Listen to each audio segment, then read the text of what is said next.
kemuncak kehidupan untuk kita jadi seorang mukmin ialah supaya kita dapat menyembah Allah dengan makna Allah Subhanahu Wa Taala menjadikan kita ini sebagai ciptaannya, tak ada lain melainkan supaya kita menyembah.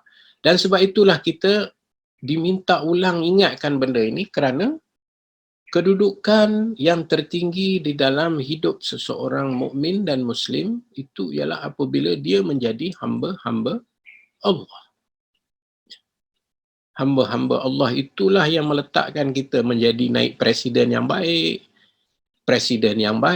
timbalan presiden yang baik, pengendali mudir ma'had tahfiz yang baik, menjadi insinyur yang baik, menjadi petugas parti yang baik, menjadi suami yang baik, menjadi isteri yang baik.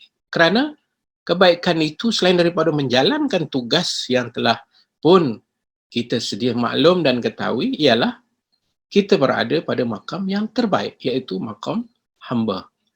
Makam yang disebut ubudiyah lillahi mutlaqah. Kita meletakkan penghambaan diri kita semutlaknya, sepenuhnya hanya kepada Allah. Ayat Quran banyak yang kita baca ni, kita baru saja habis Isra' dan Mi'raj. Maka di dalam Isra' dan Mi'raj yang kita sedia maklum, satu peristiwa paling agung sebagai mengingati kebesaran Allah dan menghubungkan kebesaran Nabi Muhammad sallallahu alaihi wasallam dengan langit yang tujuh, menggambarkan kita bukan hanya sekadar tubuh badan fizikal di dunia, tetapi kita juga ada hubungan yang begitu terus dengan Allah. Maka dijadikanlah peristiwa Isra' dan Mi'raj. Ya. Dalam itu apa yang Allah sebut untuk memulakan perjalanan itu, dia memanggil hambanya itu sebagai abd. Subhanalladzi asra bi abdihi. Ya.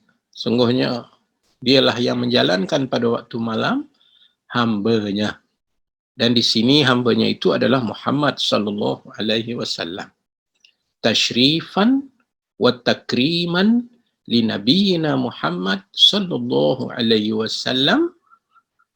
Nabi Muhammad diberi penghormatan dengan Allah menyebut namanya sebagai Subhanalladzi asra bi abdi, kerana maqam abd itu menggambarkan segala-galanya. Ia menggambarkan segala kebaikan yang kita baca dalam Al-Quran. Kerana sebelum nak jadi semua tu, kena ada dia punya asas titik tolak menjadi hamba. Ya, menjadi hamba. Yang kata, وَمَا خَلَقْتُ الْجِنَّ وَالْإِنسَ إِلَّا لِيَعْبُدُونَ. Dan kita pun tahu, ya, dalam ayat-ayat yang lain juga, Allah bukan saja menyebut Nabi dia Muhammad sebagai abd. Ya, Nabi Ibrahim disebut sebagai abd. Ya, ni'mal abd, sebaik-baik hamba. Iaitu Nabi Ibrahim yang dikatakan awwahun munib. Ya, orang yang suka kembali bertaubat selalu, yang berlemah lembut. Ya. Allah Subhanahu Wa Taala menyebut tentang Nabi Allah, ya, Zakaria dengan gelaran abd, ya, Abdana Zakaria, ya. Disebut lagi hamba-hambanya tentang Nabi Allah Yunus, ya, juga disebut tentang Abdana.